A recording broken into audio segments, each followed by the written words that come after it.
This is Justin Pulitzer. This is a video supplemental for crude oil on December 28th, 2014.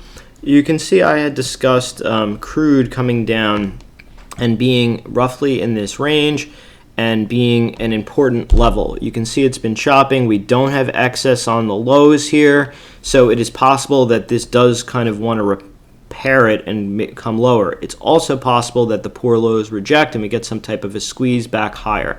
I will show you on a longer term chart, 15 and on a monthly.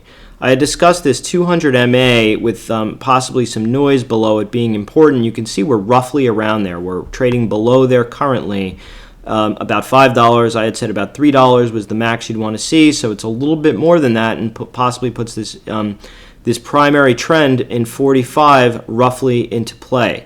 If we do get there, I do think that that would be a buy for right or right out in crude and could potentially see it reverse to the upside. You can see that this move has gotten very, very steep. I think that's why we're kind of consolidating roughly on that 200-day moving average, a little bit, a 200-month moving average. And I've actually been slowly legging into some oil stocks, believe it or not. I've been selling some puts in some of the major integrateds, like the BPs, the Totals, and a couple of other names. I'm particularly bullish in Kinder Morgan, KMI, and also Enbridge. I think that those stocks probably have a little bit more upside to it, and I know that they have dividend increases and aren't as subject to the price of oil. So I've been sort of feeling for the bottom, so to speak, in those stocks. I do think that the integrated stocks will bottom ahead of oil. That's my thesis. I'm kind of sticking to it, and I've just been nibbling. I am by no means in size on these stocks. I had been selling some puts. They had a bit of a reversal.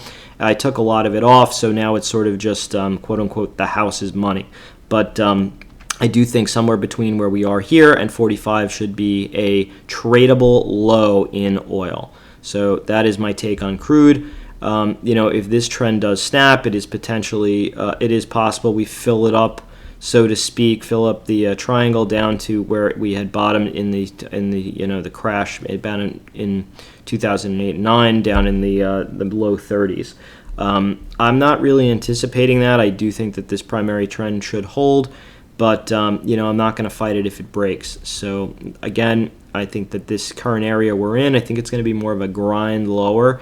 It is potential we do have some type of a snap down, though, to the 45 area, and that would be, to me, an important level to hold. I just want to show you another chart, UGA. This is the gasoline fund, and if you're wondering why the market's been rallying, and potentially why Tesla's been weak, this is why. You can see we've had an absolute crash in gas prices. Again, this is starting to get very, very steep, and we are down to an important reference level, this 35 area, which is a high volume node, also a 61.8% Fibonacci retracement. So I think that this area is going to start to slow the descend of the gasoline and in crude.